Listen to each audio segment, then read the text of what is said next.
안녕하십니까. 인문화결전 김갑수입니다. 이런 명칭들 들어보셨어요? 오딘, 프라야, 또 있습니다. 로키, 토르. 이게 다 외국 신들의 명칭인데 우리한테 좀 생소하죠. 반면 제우스라든지 아폴로라든지 비너스라든지 이런 이름은 너무나 익숙한데 말이죠. 자, 이 오딘이며 토르며 이런 신들 이름은 왜 우리한테 낯선 걸까 싶은데, 그에 앞서서 그 신들의 이야기 속으로 들어가 보면요, 그 안에는 어마어마한 문화 콘텐츠가 살아 숨쉬고 있다는 겁니다. 오딘과 토르는 이른바 북유럽 신화, 북유럽 설화에 등장하는 아주 주된 신들의 이름이죠. 그리스 신화는 또 다른 맥락에서 아주 커다란 원형적 상상의 체계를 이루고 있습니다. 북유럽 게르마니아서부터 저 스칸디나비아 반도 지역까지 얼마나 추웠겠습니까? 겨울 밤에 추운 시간에 긴 상상의 나래를 펼쳐나가면서 이런 신들의 이야기가 펼쳐진 것 같습니다. 오늘 그 속으로 들어가 보는 시간입니다. 잠시 후에 만나보시죠.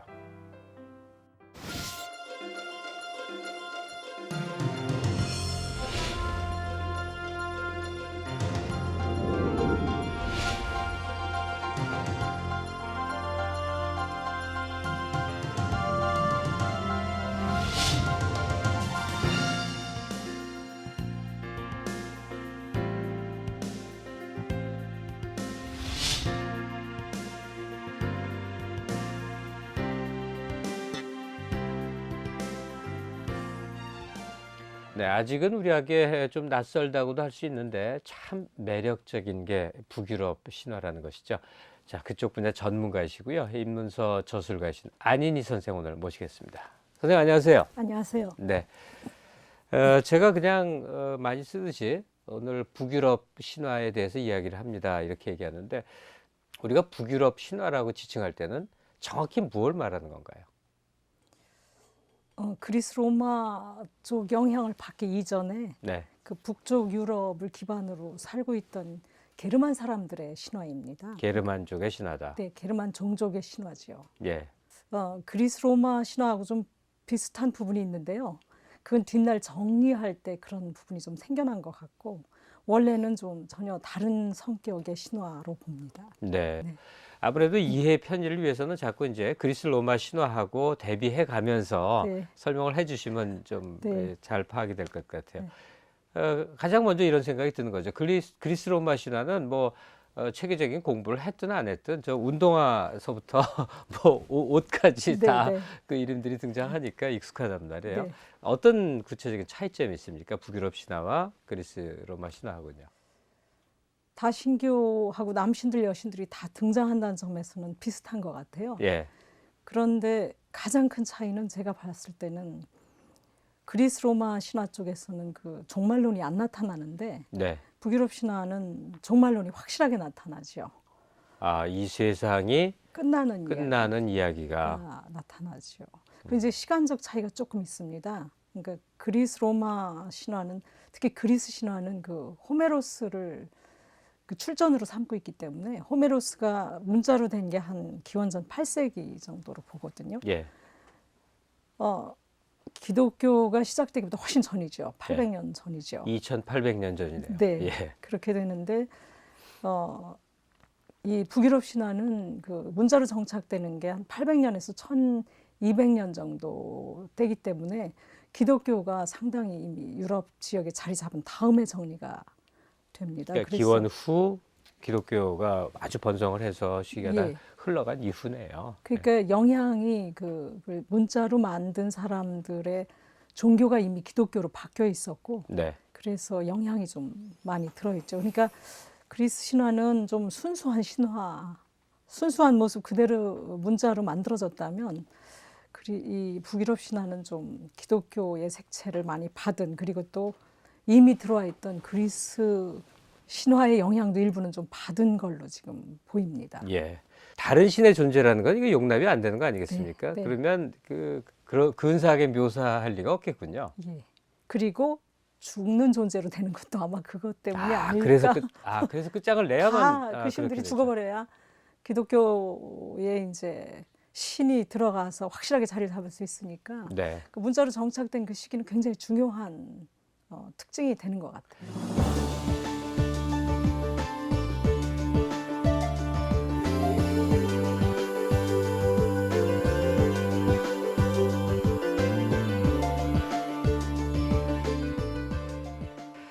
게임이나 애니메이션, 만화 뭐 이런 여러 가지 그 문화 콘텐츠가 그 신화를 바탕으로 하는 경우들이 많은데 특히 이 북유럽 신화들이 그런 원류로서 상당히 그 가능성이 높다는 얘기죠. 네. 대립 때문에 그러는 것 같아요. 네. 신들이 거인들하고 쌈질을 하고 있기 때문에. 그리고 또 한 가지가 좀 신들이 그 보물을 많이 가지고 있는데요. 또 그 보물이 그 이야깃거리가 되거든요. 그러니까 보물을 얻기 위해서는 어떤 대가도 지불해야 되고 그런 이야기들이 그 게임 구성에 상당히 좋은 것 같아요. 예, 그래요. 북유럽 신화 속 신들은 어딘가 모자라다. 그리스 신화 속 신들처럼 완벽한 몸과 얼굴을 지니고 있지 않다. 외눈박이 지혜의 신 오딘, 다섯 난쟁이들과 각각 하룻밤을 지내고 세상에서 가장 아름다운 목걸이를 얻은 여신 프라야, 말썽꾸러기 불의 신 로키, 농사를 관장하는 우직한 신 토르, 그들과 거인, 난쟁이들이 만들어가는 신기한 모험의 세계는 우리를 끌어들인다. 어딘가 모자라서 사람을 닮은 것 같은 그들의 모험을 통해 우리는 인간의 아이러니와 진리로 삶의 지혜를 얻는다.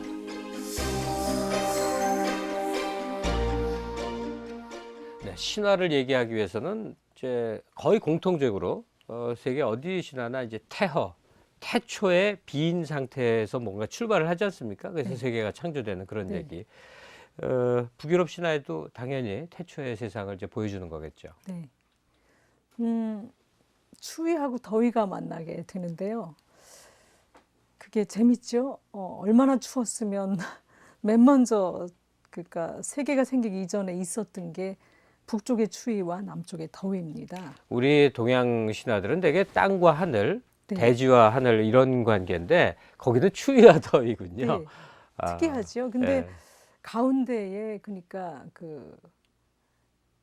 거대한 공허가 있는 거고요.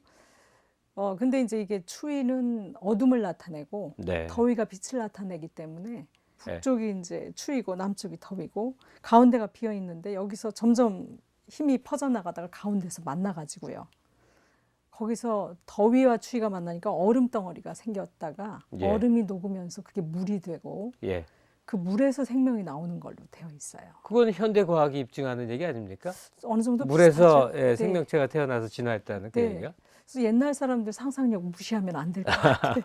그렇군요. 예, 현대과학하고 맞아떨어지는 부분이 꽤 있습니다. 그러면 그러니까 자 어둠인 추위의 세계, 빛인 더위의 세계가 만나서 물이 만들어져서 생명체가 생겨. 여기가 네. 그러면 인간계가 형성되는 걸 의미하나요? 아직 아닙니다. 아직 아니에요? 아직 예. 아닙니다. 그 물에서 먼저 나온 게 거인인데요. 거인. 거인이 나오고 거인의 바로 뒤이어서 암소가 나와요. 왜 암소요? 예, 거인, 암소. 암소 예. 특이하죠. 예. 근데 그 암소가 그 거인이 암소젖을 먹고 살기 때문에 그 암소가 꼭 필요했던 것 같아요. 그럼 암소는 뭘 먹고 사냐? 소금돌을 핥아 먹고 살았다. 그렇게 암염이구나, 암염. 네. 소금돌을 핥아서 핥아서 먹고 살았다. 산다. 근데 그 암소가 핥은 소금돌이 신들의 조상이 되니까요. 그리고 나중에 신들이 인간을 만들거든요. 네. 그리고 이 암소하고 거인은 우주의 그러니까 재료입니다. 예. 물론 이들의- 거인은 사람을 의미하는 게 아니고 네, 그쵸. 거인은 뭘까요? 그 상징이.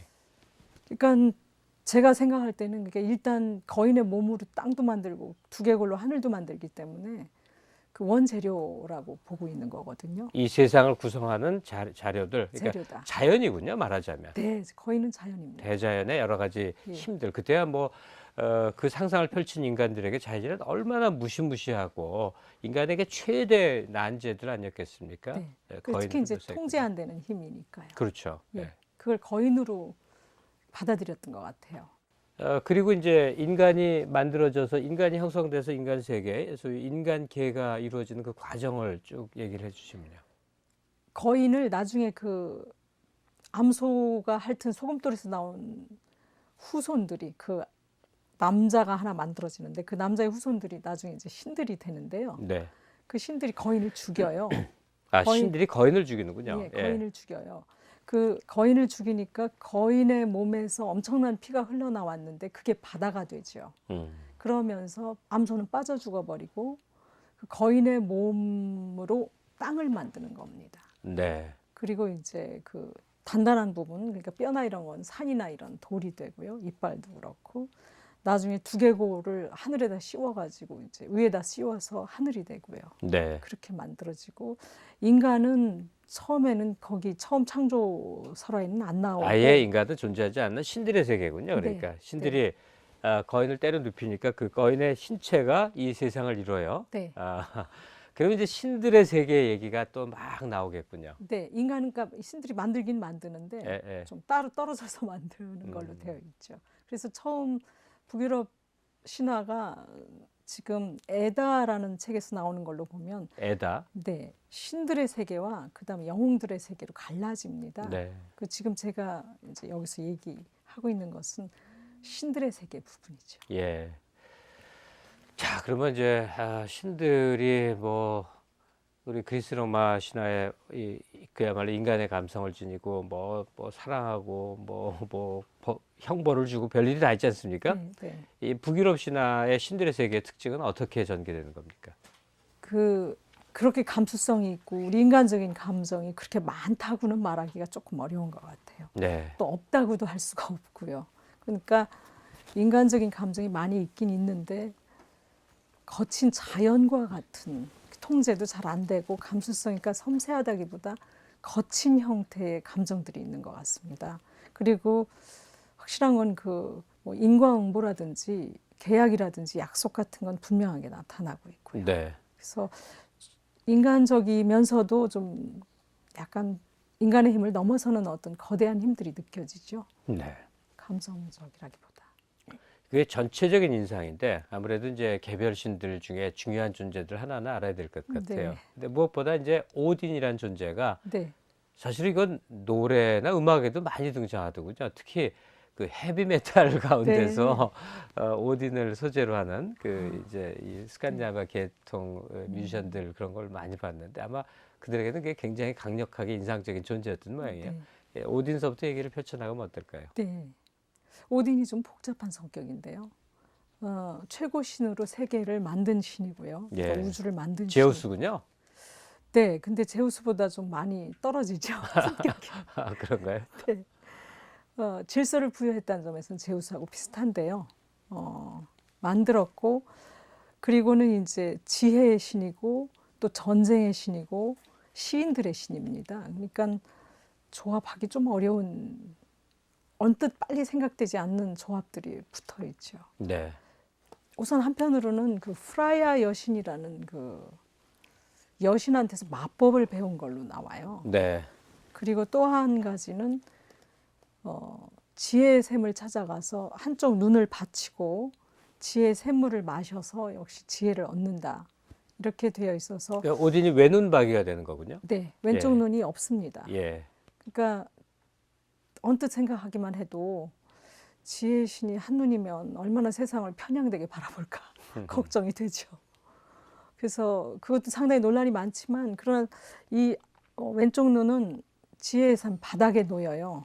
그래서 세상을 어두운 면을 바라보기 때문에 다 또 나름의 상징성을 갖고 있는 것 같습니다. 또 하나는 그 세계나무 이그드라실 가지에 자기 옆구리에다가 창을 꿰뚫고 매달려서 8해 동안 죽어 있는 이야기가 나오거든요. 예. 이게 기독교 영향이 아닌가 싶긴 한데요. 네. 이런 세 가지 방법을 통해서 지혜를 삶과 죽음을 넘나드는 지혜를 얻은 존재로 되어 있습니다.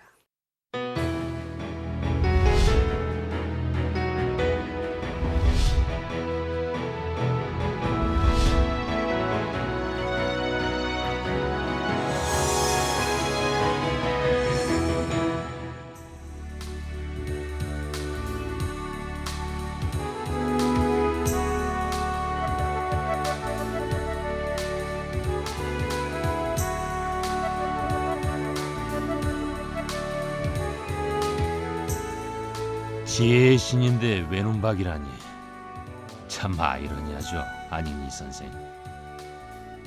어쩌면 우리의 지혜가 갖는 허술함을 상징하는 것이 아닐까도 싶어요.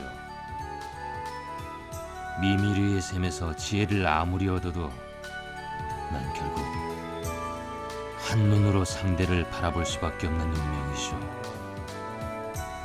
그 운명이 세계의 종말을 가져온 것이 아닐까요? 그래도 당신의 한쪽 눈은 미미르의 셈 안에서 세상을 바라보고 있잖아요. 당신은 그 권좌를 떠났지만 결국 다른 자리에서 세상을 바라보고 있었어요. 미미르의 셈도 사라졌지만 그 셈 안에 자리했던 눈은 존재한다고 생각해요. 새로운 세상을 열 또 다른 오딘이 그 눈을 가질 테지만요. 그런가요? 그런데 난 내 운명을 알면서도 그 길을 갈 수밖에 없었습니다. 사랑하는 내 아들, 아름다움과 빛의 신인 발더가 점차 빛을 잃어가고 결국 로키의 계약과 회두루의 질투에 의해 죽임을 당할 때 난 세상의 종말이 시작되었음을 알았지요. 만약 내가 발더의 죽음에 대한 복수를 하지 않았다면 종말을 막을 수 있었을까? 회두루를 죽인 아기 발리에게 칼을 쥐어준 이는 바로 오딘 당신이었죠. 복수는 복수를 낳고 결국 세상은 종말을 맞이합니다. 계속되는 전투 속에서 생명은 사라지죠. 지혜의 신인 내 자신도 막을 수 없었습니다. 나의 탐욕스럽고 포기할 줄 모르는 본성은 운명을 만들었죠. 네, 당신이 남긴 지혜의 말씀인 하바말에는 이렇게 쓰여 있죠. 남자는 적당히 지혜로워야지 지혜도 넘쳐서는 못 쓴다. 지나치게 지혜로우면 그 마음이 밝아지기 어려우니. 그렇지요. 어쩌면 내가 생각하는 지혜라는 것은 지식과 정보와 별다를 바 없이 느껴집니다. 네, 동양의 지혜는 다르답니다. 동양의 지혜는 오랜 명상과 사색 끝에 나오는 것이죠. 지식과 정보, 그것들과는 다릅니다. 오딘, 당신이 북유럽이 아닌 동양의 신이라면 아마도 당신은 세계의 종말을 부르는 일은 하지 않았을 것 같아요. 그래도 아마 그 누군가가 세상의 종말을 불렀겠죠. 시작이 있으면 끝이 있으니까요. 그러니 자책하지 말아요, 오딘.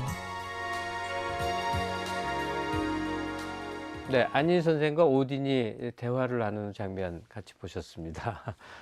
근데 이제 두 분 대화 속에 지혜라는 것을 다루는 네. 서양적 관점, 동양적 관점 이렇게 대비하는 얘기가 좀 나오는데 거기에 좀 약간 부연 설명을 해주셨으면 좋겠어요. 불교 쪽에서 말할 때는 깨달음이라고 많이 쓰고 있는 것 같더라고요. 예, 근데 그걸로 우리가 살아가는 이 삶 전체가 사실은 결국은 죽음과 연결해서 보자면 무상한 것이라는 쪽으로 연결이 네, 된다면 맞습니다. 네. 서양적 지혜는 오딘의 지혜를 보자면 그 지식과 정보를 많이 수집을 해서 그걸 잘 분석해가지고 종말을 좀 막아보겠다는 거거든요. 그래서 인식을 바탕으로 한다는 것까지는 같은데 방향이 좀 조금 다른 거 아니냐. 그러나 오딘의 세계가 멸망한다는 점에서 보자면 궁극적으로는 또 아주 틀린 거 아니지 않냐 이런 생각을 해보고 있어요. 언젠가는 이 세상이 끝난다. 네, 동양적 지혜라는 건 거기에 이제 명철보신, 잘 수능해 나가는 그런 네. 태도를 얘기하는데 아무래도 이 바이킹 출신들은 이제 부딪혀 싸워 이기리라 아마 네. 이 자세, 그러다 무너지는. 전투적 자세가 강해 보이는군요. 북유럽 하면 사람들이 아무래도 딱 떠오르는 게 있습니다. 바이킹. 해적 뭐 이렇게 네, 생각을 네. 하는데 약간 오해가 있을 수도 있을 텐데 바이킹이라는 게 뭔지서부터 그게 북유럽 신화와 어떻게 관련되는지 네, 궁금해요. 바이킹은 실제로는 바이킹은 그 전사들의 이야기가 아니고 스칸디나비아 반도에 살던 사람들의 그 어떤 시대를 가리키는데요. 750년에서부터 1050년경까지 한 300년 정도의 기간을 가리키는데요. 이게 왜 중요하냐면 이때 바이킹 사람들이 그 유럽 전 지역으로 내려와 가지고 많은 나라를 정복했어요. 동유럽부터 예. 오늘날 우리가 아는 이제 그 영국까지요. 영국의 그 정보광 윌리엄이 바로 바이킹 출신이죠. 윌리엄이 바이킹입니까? 바이킹입니다. 덴마크 출신 바이킹이어서 예. 우선 이제 프랑스로 왔다가 영국으로 들어가거든요. 그래서 영국의 왕까지 되기 때문에 영국에 굉장한 영향을 남기게 되는 거죠. 그럼 바이킹은 그럼 다 쌈꾼이냐? 대부분은 다 자기 고향에 남아서 농사짓고 무역하고 그다음에 물건을 잘 만들었어요. 그런 사람들인데 다른 나라 사람들한테는 전부 그 해적질하던 바이킹만 남아 있죠. 근데 이들이 전사이기 때문에 누구를 가장 모셨냐면 오딘을 모셨습니다. 왜냐하면 오딘은 전쟁의 신이잖아요. 네. 그래서 오딘 신을 모시면서 바이킹을 통해서 그 유럽 전 지역으로 그 북유럽 신화가 전파됐고 바이킹이 오딘을 최고신으로 모셨기 때문에 오딘이 북유럽 신화의 최고신이 된 게 아닌가 이렇게 생각합니다. 아, 그렇게 볼 수가 있네요. 네. 바이킹이 가장 강력한 영향력 있는 존재였는데 네, 네. 이들이 크게 모신 신이 가장 네. 중요한 신이 될 수밖에 없는. 예, 예. 그러면 오딘이 있고 또 하나 이제 이름 많이 등장하는 게 바로 토르라는 신인데요. 네. 토르는 사실 농업의 신이에요. 둘을 좀 헷갈리기가 좋은데 토르는 좀 무식한 장비 같은 데가 있는데요. 삼국지의 장비요. 좀 비슷합니다. 아하. 많이 먹고 등치 크고 우락부락하고 성질 급하고. 예. 근데 토르는 사실은 그 거인들 때려잡는 역할을 하는데 거인은 거친 자연이라서 농업의 신입니다. 네. 그에 비해서 그 오딘은 그 전쟁의 신이고요. 바이킹이 그 전쟁에서 이긴 이유는 오딘을 섬겼기 때문일 거예요. 왜냐하면 그 북유럽 신화에 보면은 그 죽은 사람들은 살다가 죽으면 그 죽은 자들의 나라로 내려가는데 전쟁터에서 용감하게 싸우다 죽은 전사들은 하늘나라에 있는 그러니까 아스가르트에 있는 오딘 신의 궁전으로 올라가게 됩니다. 네. 낙원으로 가게 되죠. 완전 특혜를 베푸는군요. 네, 예. 그러니까 전사들은 절대로 그 죽는 걸 두려워하지 않고 어떻게 보면 용사들의 소망은 싸우다 죽는 거였어요. 예. 그러니까 뭐 싸우면 절대 이기죠. 절대 이기는 그 기간이 그러니까 한 300년 됐던 거고 네. 제가 바이킹이 갑자기 역사에서 사라진 이유는 기독교로 개종하면서 바이킹의 힘이 사라진 게 아니냐 이렇게 봅니다. 그렇군요. 예. 네. 지금 토르까지 얘기해 주셨는데 몇몇 주요 신은 더 좀 설명을 해 주시면 좋겠어요. 가령 로키. 예, 로키가 가장 매력을 많이 발산하는 신인데요. 예. 제가 그 옛날에 마스크라는 영화를 보니까 짐 캐리. 네, 짐 예. 짐 캐리가 캐리가 갑자기 얼굴에 뭐 씌운 다음에 네. 이상한 능력을 갖고 그러는 그 마스크에서 얻는 영향인데 그 마스크가 그 영화에 보면 로키의 마스크로 돼 있어요. 네. 근데 로키는 사실은 불의 신인데요. 신들의 세계에서 온갖 말썽 다 일으키죠. 뭐 남의 그 물건 훔치거나 아니면 남의 여신의 머리카락 잘라가거나 말썽을 많이 일으키는데 그 말썽 또 해결도 해요. 예. 근데 그래서 이제 보통 다 재밌고 귀엽고 악동 같다는 인상을 가지고 로키를 바라보는데 로키는 사실은 불의 신입니다. 불이 쓸모가 많죠 생활에서. 근데 무섭기도 하죠. 무섭고. 예, 그리고 특히 대규모 지진이나 전쟁 때 불이 많이 나타나고요. 그래서 불의 신이라서 로키는 이중성을 갖고 있습니다. 그러니까 예. 본질은 파괴의 신입니다. 라그나로크라는 최후의 순간이 올 때 그걸 불러들이는 신이 바로 로키고요. 그래서 신화 전체의 무게로 보면 오딘이 창조주라면 로키는 파괴의 주죠. 그래서 그 신화적으로 그 이렇게 균형을 봤을 땐 오딘에 맞먹는 신으로 볼 수가 있을 것 같습니다. 그리스 로마 신화에서 보자면 이제 불을 가져다 주는 존재 프로메테우스는 사실은 문명을 의미하지 않습니까? 네. 근데 북유럽 신화에서 불의 신은 파괴를 의미하네요. 대규모 산불이 일어나서 막 네. 산림이 불타고 자연이 훼손되고 아마 이런 이미지 속에서 그보다 그렇게 더 큰 것 생각하는 같습니다. 뭐냐면 지진. 지진. 예, 자연 재앙하고 관계가 더 큰 것 같아요. 예. 왜냐하면 로키가 지진과도 관계가 있는 신이고요. 예. 그 다음에 이제 그 천둥 번개 있잖아요. 네. 그러니까 화산 폭발 이런 거하고 관계가 있어서 훨씬 더 큰 자연 재앙 쪽하고 관계가 깊은 것 같습니다. 지금까지 얘기만 들어봐도 우리에게 익숙한 그리스 로마 신화의 그 아기자기하고 사랑스럽고 한 거와 달리 이쪽은 좀 무시무시하고 살벌하고 그러면서 좀 터프하고 뭐 이렇게 이제 이미지가 오거든요. 네. 그럼에도 불구하고 사실 신이라는 게 인간의 상상력의 소산이라고 할 수가 있을 것 같은데 사랑의 이야기가 빠질 수가 없단 말이에요. 북유럽 신화에서 사랑은 어떻게 그려지고 또 그 실체가 얼마나 묘사되어 있는지 궁금해요. 우리가 생각하는 것 같은 그런 그 안타깝고 알뜰하고 그런 사랑은 없어요.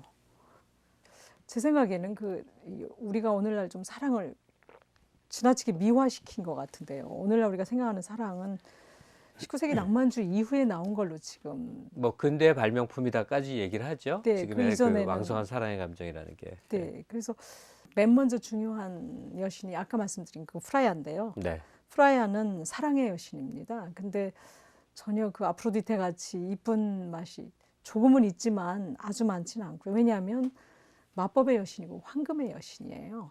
그래서 사람들의 욕망을 자극하는 걸로 되어 있습니다. 근데 그 욕망이란 게 사랑의 욕망도 있지만 뭐 황금에 대한 욕망도 있고요. 예. 아주 당당합니다. 전 세계를 마음대로 돌아다니고 그런데 다만 신들의 이야기에 이 남신들의 이야기에 많이 얽혀서 전투 장면이나 이런 데는 안 나오기 때문에 좀 덜 중요하게 보이죠. 예. 또 다른 여신들도 있어요. 예. 스키 타러 갈 때 한번 기억해둬야 할 여신인데 그 스칸디나비아 반도에 이름을 준 여신이 스카디 여신이라고요. 스카디. 네, 스카디. 거기서 스칸디나비아가 나왔나 보죠? 네, 그렇습니다. 근데 스키 타는 여신인데 스키어들을 보호해주는 여신인데요. 신랑감을 신들 가운데서 고를 기회가 생겼는데요. 그게 굉장히 재밌어요. 제가 봤을 때는 다 가리고 발만 놓고 고르게 돼요. 그렇게 약속을 했습니다. 신랑감을 고르는데 발만 보고 발만 고른단 보고 말이에요? 골라라. 예. 그래서 예. 발만 보고 고르면서 무슨 생각을 했냐면 신들 중에서 제일 아름다운 게 발더니까 발더를 골랐으면 좋겠다 이렇게 생각하면서 보니까 아주 이쁜 발이 하나가 있는 거예요. 하얗고.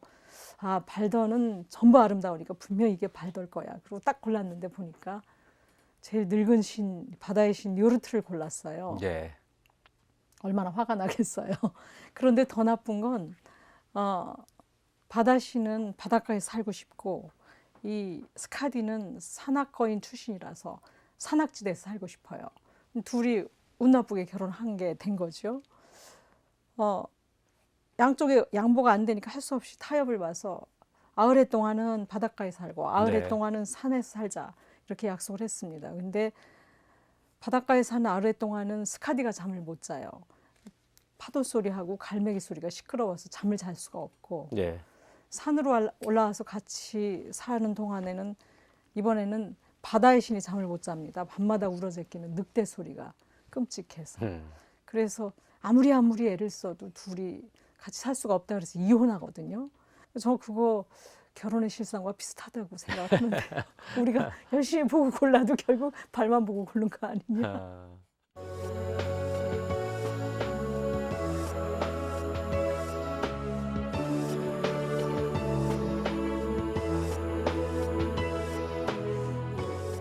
세계의 종말이 이제 북유럽 신화에 그려져 있다고 하는데 그 전에 이제 죽은 세계, 죽은 사람들의 세계를 항상 신화에서는 많이 다룬단 말이죠. 네, 우리도 있어요. 바리대기 예, 저 죽음의 세계 가서 9년 동안 일해서 부모 살리고자 뭐 그런 얘기 나오지 않습니까? 저승 갔다 오는 얘기들. 북유럽 신화야말로 아마 저승 얘기, 죽음의 세계 얘기 많이 그려져 있을 것 같은데. 네, 아주 많이 나옵니다. 예. 그중에서 가장 대표적인 게 발라입니다. 발라라고 불리고 있는데요. 정확하게는 죽은 여자 예언자입니다. 좀 무시무시하죠. 그래서 북유럽 신화 세계에서 가장 끔찍하고 살벌하고 무시무시한 존재들인데 죽은 자들의 세계보다 더 먼 곳에 자리를 잡고 있어요. 네. 이 여신들이.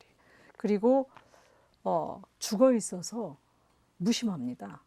그 옛날에 세계가 시작됐을 때부터 앞으로 이 세계가 끝날 때까지의 모든 이야기를 들려주는 게 바로 이 여신, 이 발라 여신이고요. 그러니까 한 명이 아니고 여러 명이 등장하기 때문에 복수를 지금 쓰고 있는 거예요. 네.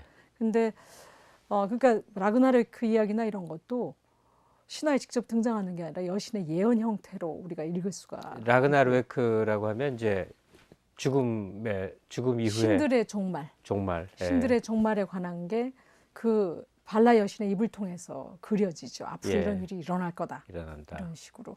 근데 이제 이 여신들이야말로 대지의 여신 비슷한데 왜냐하면 죽었고 무심하지 않습니까? 근데 찾아와서 억지로 물어보면 항상 주거든요. 내주는데 죽어 있기 때문에 개입도 안 하고. 그리고 이 에다라는 것 자체도 에다라는 그 제목도 역시 그 할머니란 뜻이에요. 에다가 할머니? 조상 할머니란 뜻이에요. 그럼 이야기를 뭐 이렇게 해준다는 들려주는 얘기죠? 할머니. 아, 그렇군요. 그러니까 그 에다나 이 북유럽 신화 전체의 출전문서도 할머니고 그 또 실제로 이 안에서 이야기를 들려주는 존재도 발라기 때문에 에다 이야기를 우리가 들을 수 있는 건 할머니들이 열심히 들려줬기 때문이죠. 그러니까 안 보이는 자리에 있어서 우리가 잊어버리지만 에다를 싸고 있고 에다란 이야기를 남겨주고 있는 이 존재가 바로 여성적 존재인 발라나 에다가 되기 때문에 저는 그쪽을 오히려 여신의 역할이라고 보고 있는데요. 그렇군요. 네. 만약에 섬기는 신의 대상이었다면 그 과거 시대, 가령 바이킹 시대라든지 이럴 때는 그들을 섬기는 의례, 네, 그 제사의 방법이나 이런 게 다 실제로 존재했었다는 얘기겠군요. 네, 좀 있었던 것 같습니다. 그러니까 네. 예를 들어서 프라야 여신한테는 수퇴지를 바치는 관습이 있었다고 기록이 네. 나오고요. 그렇게 많이 남아 있지 않고 다만 그 오딘 신을 섬기던 바이킹들이 그 적을 죽여서 나뭇가지에 걸어놓은 경우가 많았다고 해요. 네. 그것도 이제 오딘 신에 대한 의례 중에 일부로 그렇게 보는 거죠. 네. 페두르는 로키에게서 겨우살이 가지를 받아들고 로키가 가르쳐주는 대로 발더를 향해 힘껏 던졌다.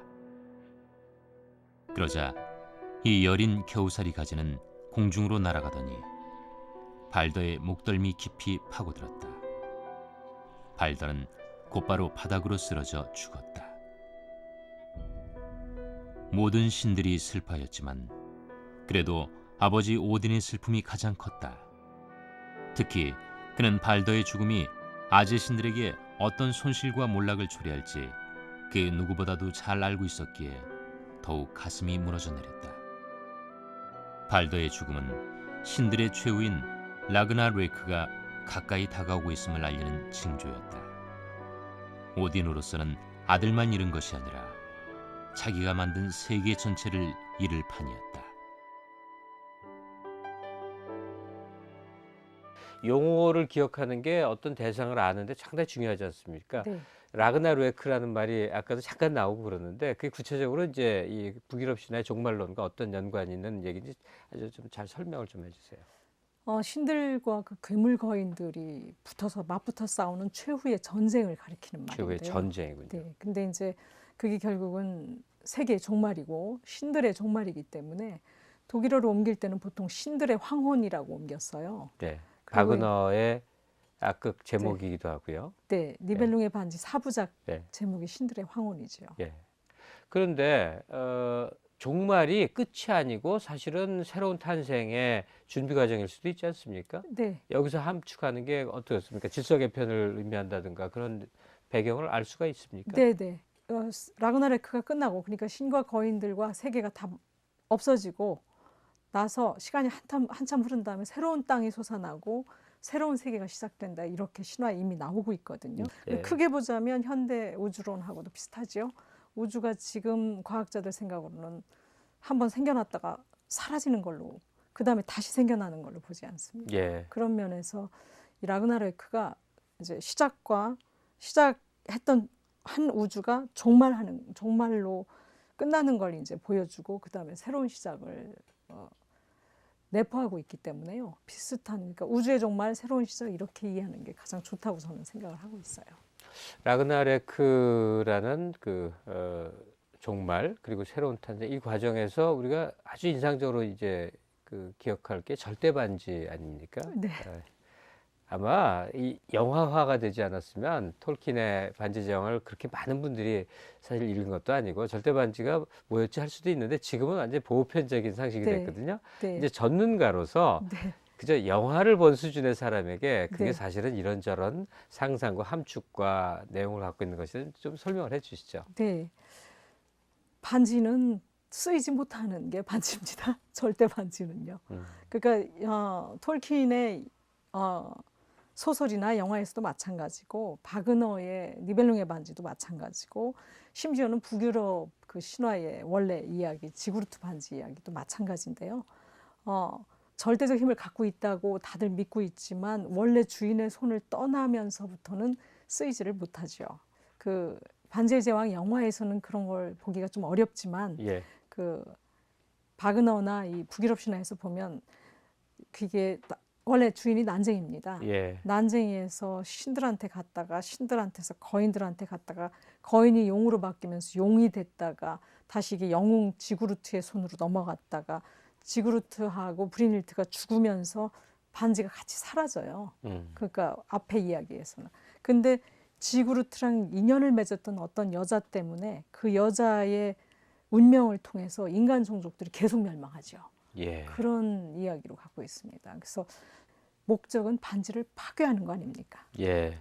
그래서 마지막에 파괴가 되니까 드디어 이제 이야기도 끝나고 세계에 걸린 저주도 같이 끝나는 걸로 되어 있죠. 그래서 절대적 힘을 가진 보물은 파괴하기 위한 게 아닌가 이런 생각이 들어요. 네. 자, 신화의 언어 속에서 이제 창조하는 것, 파괴하는 것, 하나는 좋고 하나는 나쁜 게 아니라 어쩌면 이제 대등한 의미를 가질 수 있는 그런 것들인데 이 창조와 파괴, 이것이 갖는 의미를 한번 정리해 보면 어떻겠습니까? 인도 신화 제가 이해하는 걸로는 정말로 우주의 시작과 우주의 종말을 포함한다는 느낌이 많이 들었고요. 근데 인도 신화에서는 이게 무수히 반복되는 과정으로 나오고요. 그래서 훨씬 더 현대 우주론 쪽에 더 가까운 것 같고 북유럽 신화도 마찬가지입니다. 그래서 저는 동일한 걸로 보죠.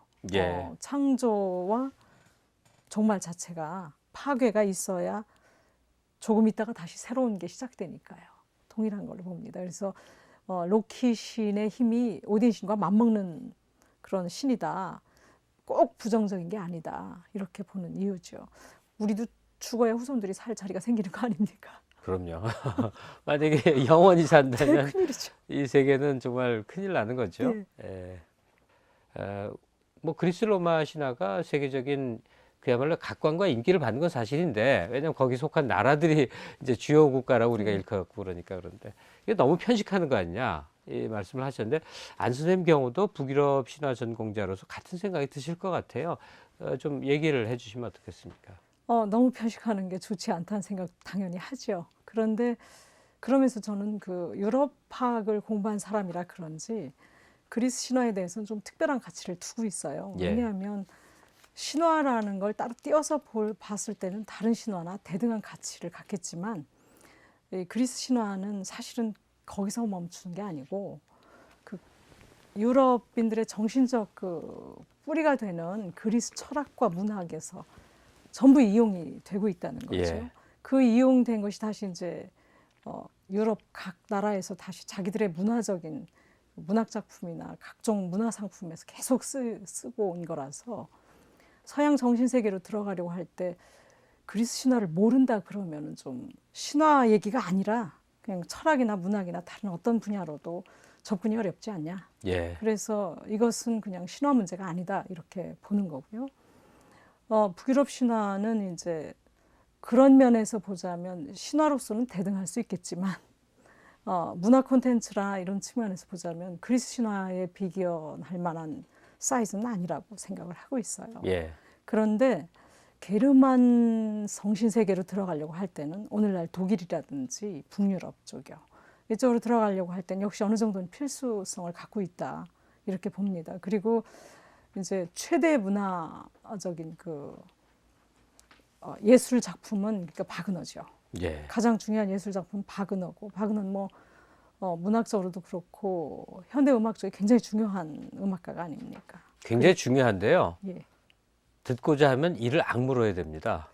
너무나 힘들죠, 듣기가. 네. 근데 네. 그 사람 안 들어도 괜찮습니다.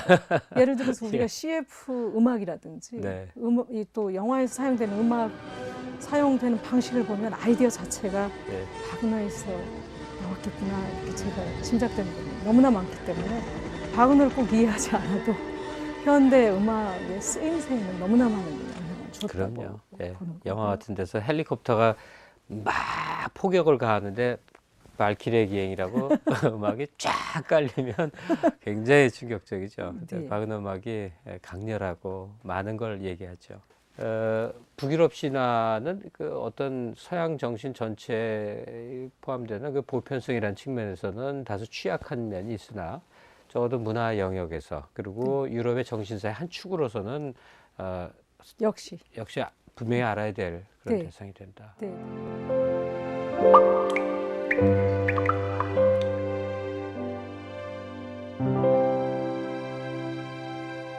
자, 이제 낭독의 힘이 함께하는 시간, 울림이 있는 인문학 순서입니다. 오늘 북유럽 신화에 대해서 차근차근 살펴보고 있는 중인데요. 안인희 선생이 계속 도움을 주고 계십니다. 안 선생님, 뭐 전술 가운데 좀 낭독 부탁드리겠는데 어느 이 책이 되겠죠? 북유럽 신화. 네.